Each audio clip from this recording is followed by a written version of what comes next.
Hello les amis, bienvenue sur la mécanique selon Boule. Donc aujourd'hui on reprend la Mercedes. Donc nous allons voir ensemble comment supprimer les volets d'admission d'air et les remplacer par des bouchons. Voilà, donc si cette vidéo vous intéresse, ne bougez pas, c'est parti.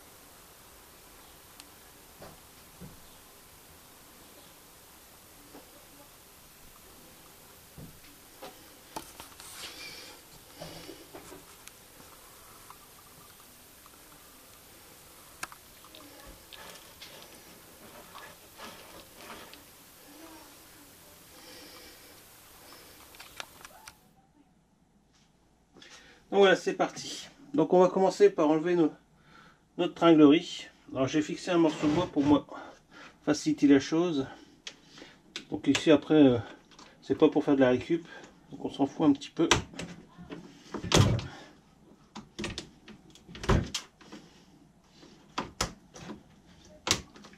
On va retirer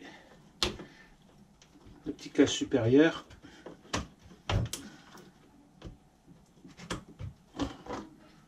Voilà.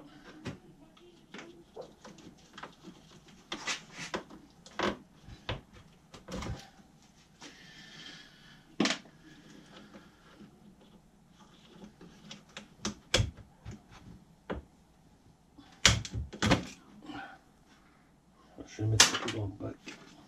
C'est plein de graisse.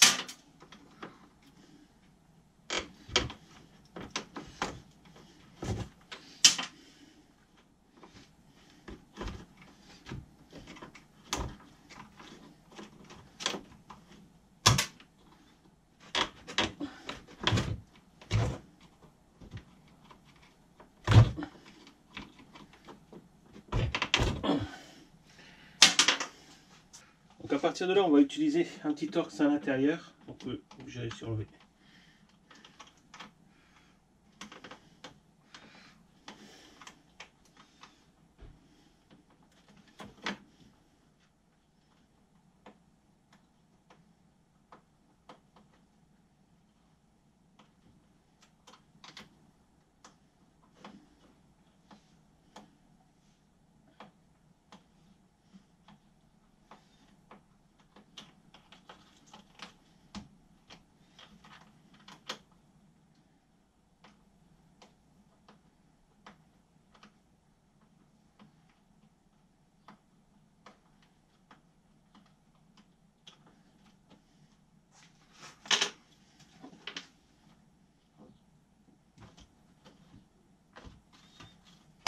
Voilà.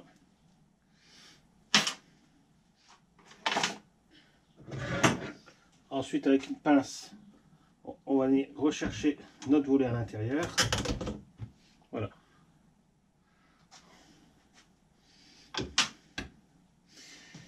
Et on va faire ceci sur nos 4 volets. C'est parti.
On va passer un peu enlever le plus gros.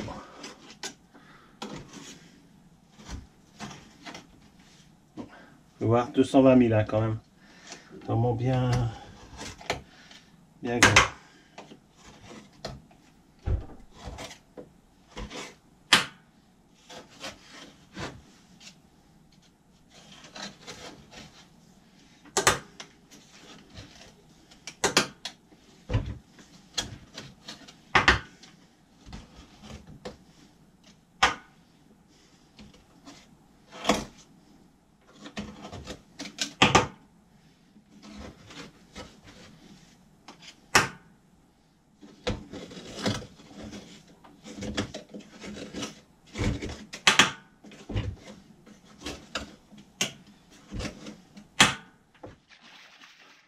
Voilà, on va essayer de faire un bon nettoyage au décape-four.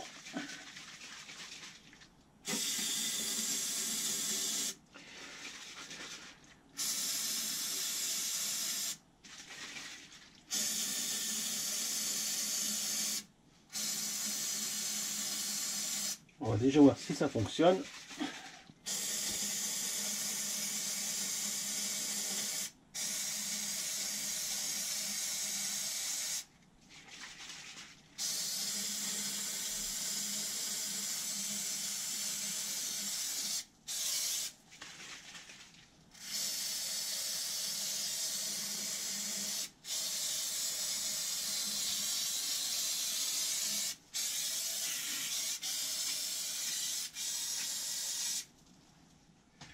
Voilà, on va laisser déjà ça agir plus ou moins 1 heure et je remettrai une bonne couche. Et après on la laissera repartir jusque demain matin. Voilà, donc là on va se retrouver d'ici une petite heure pour refaire une deuxième couche bien profonde. Et on laissera agir toute la nuit. Donc ouais les amis, ça fait plus d'1 heure que ça trempe. On s'est vraiment encrassé. Je sais pas si je vais vraiment pouvoir nettoyer ça comme ça.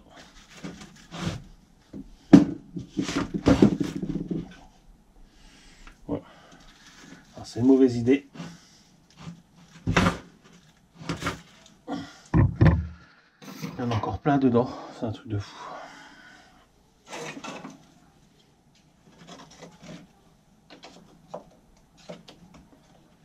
Je crois qu'1 heure, il n'y en a pas eu assez pour faire tout fondre. Hein.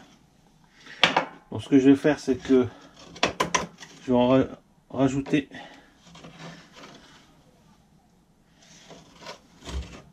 Je vais rajouter du décape-four. Et je pense qu'on ira demain à la station de lavage. Histoire de finir de nettoyer tout ça. Bon, je vais enlever le plus gros à la main. Et je pense que j'ai pas d'autre solution pour remettre ça nickel chrome.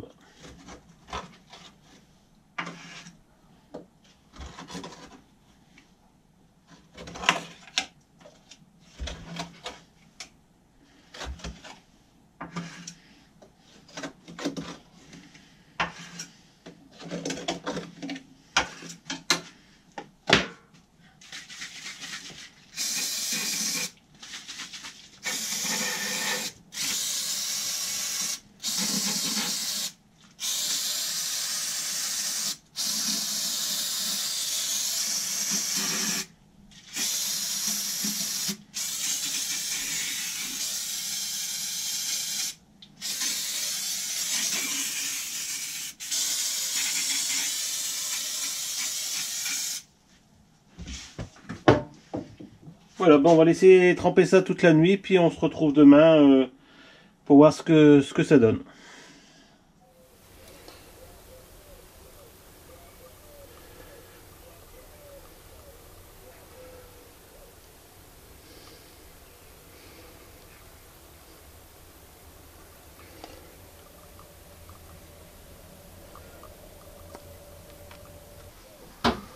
Donc voilà, après une nuit passée, bon, ça a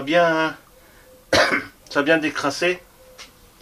Je vais utiliser un pulvérisateur avec un savon dégraissant dedans. Avec c'est flexible, donc ça va me permettre vraiment de descendre au plus loin dans le collecteur. Et après on verra ce qui en résulte.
Voilà, on va laisser agir un peu, puis on va faire un rinçage à l'eau chaude, et on verra déjà si on a réussi à décrasser un maximum.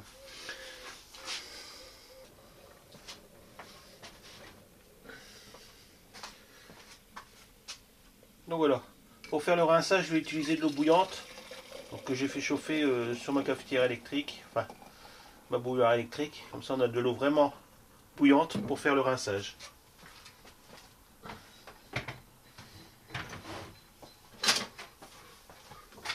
Donc ici, je vais utiliser mon pulvérisateur en aluminium, vu que c'est de l'eau bouillante.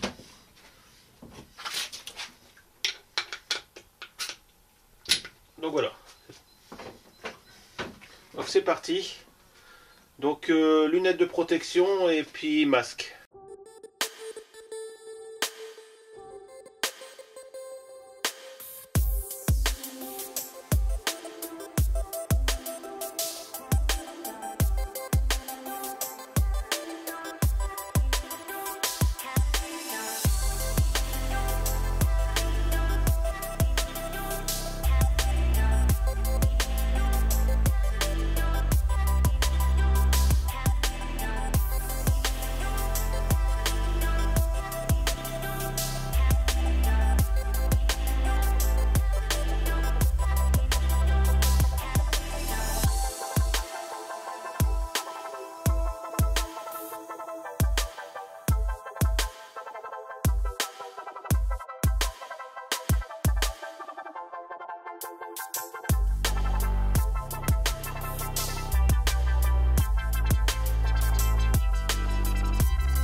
Donc on commence à avoir quelque chose de propre. Donc je vais refaire le même procédé. Donc je vais repasser un coup de savon dégraissant partout. Et après je repasserai un coup d'eau bouillante dessus pour le rinçage. On se retrouvera après parce que le matériel vidéo n'apprécie pas trop les projections. Donc je vais nettoyer la GoPro puis ma caméra, puis on se retrouve après. Donc ça y est les amis, voilà, après avoir fait 2 cycles complets savon plus eau bouillante, voici le résultat. Donc on peut encore se rendre compte qu'il y a encore des traces de calamine, comme on peut voir ici. Donc c'est des traces plus ou moins grises. Donc je pense qu'encore un cycle complet lui fera pas de mal.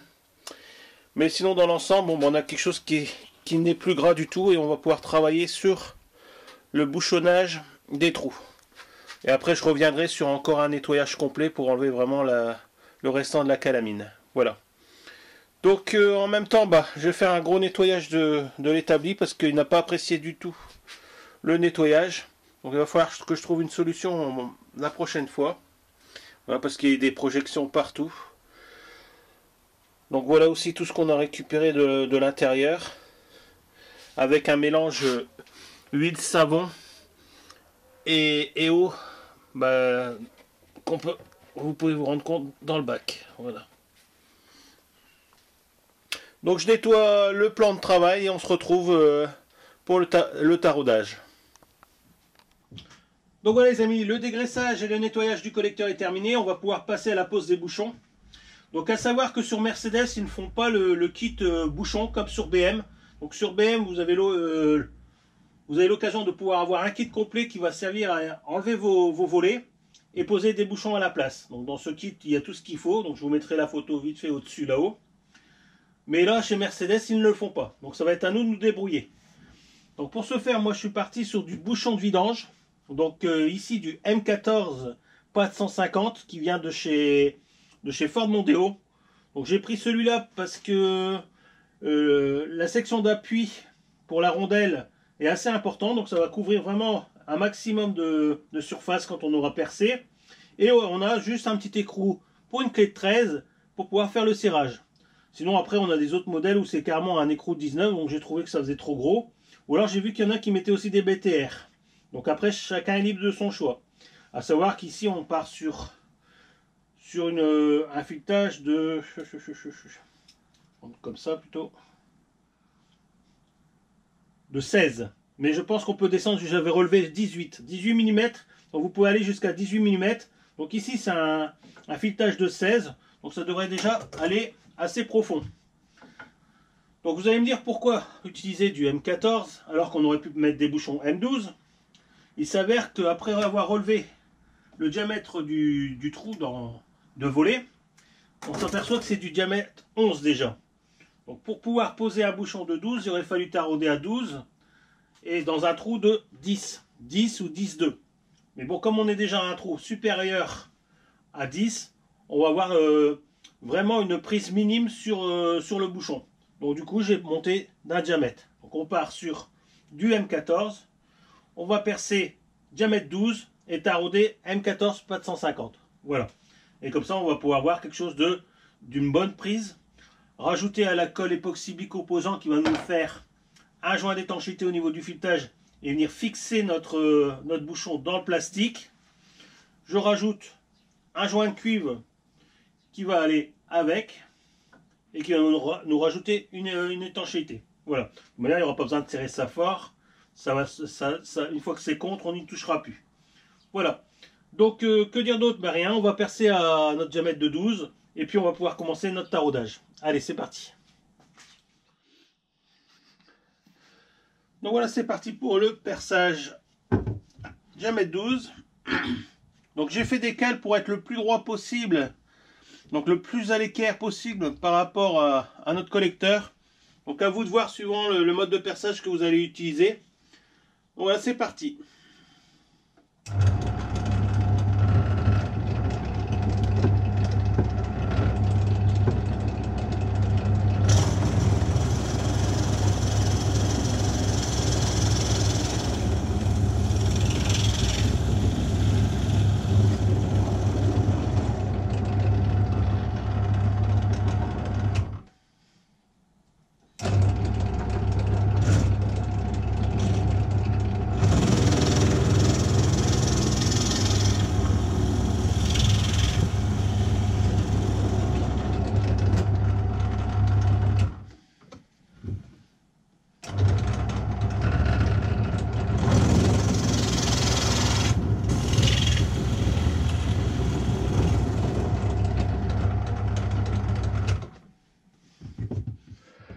Donc voilà les amis, après perçage, je me suis rendu compte que nous avions une bague et un joint torique qui faisait étanchéité sur mon dévolé. Donc ça sera supprimé aussi du coup. Donc on a ça un petit peu, on a ça sur les 4. Voilà. Donc du coup comme ils sont percés, bon, ça va assez simple à enlever. Voilà. Avec un joint torique. Donc du coup ça va nous abaisser un peu notre taraudage. On descend d'un certain niveau du coup. Donc j'espère que ça va aller. Donc on va tarauder, voilà tout simplement. Allez c'est parti. Donc c'est parti pour le taraudage. Donc, pour ça rien de compliqué, hein, c'est du plastique donc ça va c'est bien. Alors je vais pas prendre le premier, je vais directement aller avec le mode finition. Alors on essaie de tarauder droit quand même.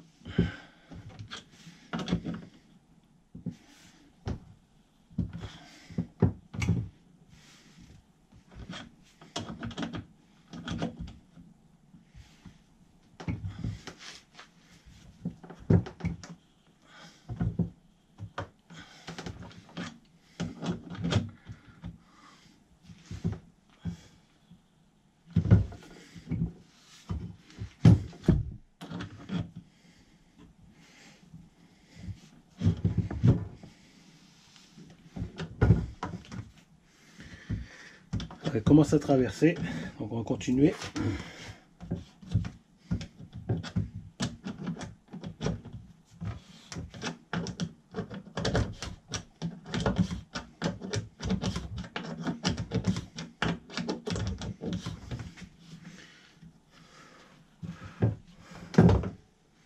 Voilà.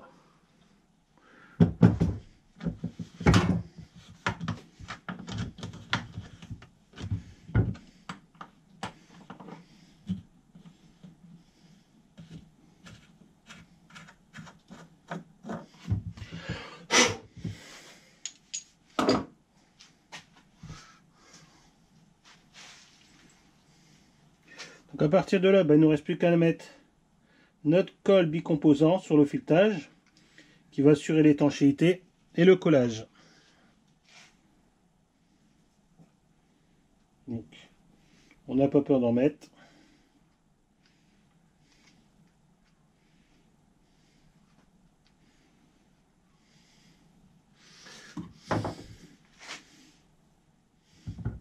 Donc j'ai mis le joint en cuivre. Donc on voit bien que le filetage démarre assez loin. Donc n'hésitez pas à prendre des vis un peu plus longues.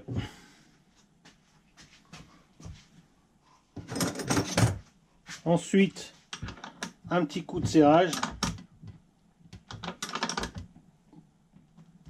Voilà. Et notre premier bouchon est posé. Voilà. Donc il reste encore de la marge. Il doit rester encore... ouais, c'est bien ce que je pensais, 2-3 mm. Donc si vous avez un filetage d'une longueur de 18, ce sera mieux que du 15. Si on voit bien que avec la bague d'étanchéité, on a perdu du filetage. Donc n'hésitez pas à descendre plus bas pour pouvoir avoir plus d'accroche. Mais bon, là ça fonctionne. Hein. Donc je vais faire les 4 autres, puis on se retrouve à la fin.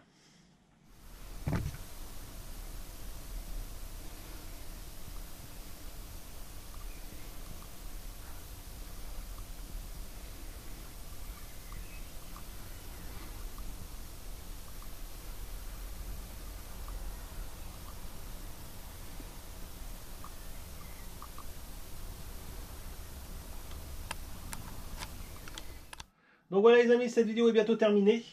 Donc nous avons vu ensemble comment supprimer les volets d'air du collecteur et les remplacer par des bouchons. Donc j'espère que cette vidéo vous a plu. N'hésitez pas, si vous avez des questions, à les lâcher sous la vidéo dans les commentaires, j'y répondrai avec plaisir. Voilà. Et si vous devez reproduire cette méthode sur votre véhicule, tout ce que je peux vous conseiller aujourd'hui, c'est d'augmenter la longueur des filetages. Moi j'étais parti sur des bouchons de longueur de 16. L'idéal aujourd'hui, ça serait de partir sur une longueur de 20. Comme on a encore de la marge derrière, qui reste quelques filetages, la prise n'en sera que meilleure. Voilà. Donc c'est la petite chose que je modifierai la prochaine fois. Sinon, bah, que dire d'autre? On se retrouve très prochainement sur la mécanique Solomboule pour d'autres vidéos. Allez, à bientôt!